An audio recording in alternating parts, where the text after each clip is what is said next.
আসসালামু আলাইকুম। আমার নাম হচ্ছে মিম। আমার বাসা ভৈরব। আমি খুব অসহায়, গরিব ঘরের একটি মেয়ে। আমার আব্বু আছে, আম্মু আছে, আর আমার একটা ছোট বোন আছে। আমি ক্লাস 5 পর্যন্ত পড়াশোনা করেছি। আমার আব্বুর প্যারালাইসিস হয়ে 2টা পা নষ্ট হয়ে গেছে। এখন সে চলতে পারে না, প্রতিবন্ধী হয়ে গেছে।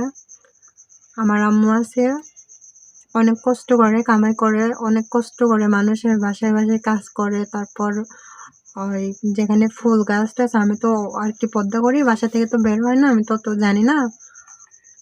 নার্সারিতে কাজ করে শুনেছি, অনেক কষ্ট করে আমাদের সংসার চলে। শুধু আমরাই জানি যে কত কষ্টের ভিতরে থাকি আমরা।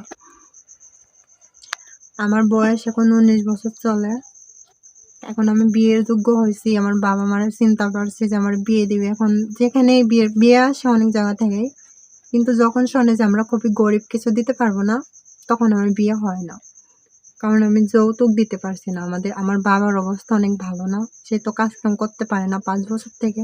আমি ভিডিওর সামনে আসতাম না, এসেছি খুব অসহায়।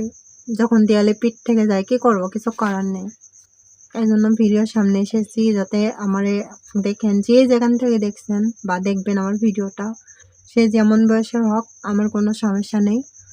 যদি যে আমার যৌতুক ছাড়া বিয়ে করতে পারবেন, আমি স্ক্রিনে আমার নাম্বারটা দিয়ে দেবো, এই নাম্বারে আপনারা ফোন দেবেন। কিন্তু যৌতুক চাইলে আমি দিতে পারবো না। যে যৌতুক ছাড়াও যদি আমাকে বিয়ে করতে চান, তাহলে আমাকে ফোন দিয়েন, কথা বলবো। সে যেমন বয়সের হোক, আমার কোনো সমস্যা নেই। একটা ভালো মতো মনের মানুষ পেলেই আমার হবে, আর কোনো দরকার নেই। তো ভালো থাকবেন সবাই। আসসালামু আলাইকুম।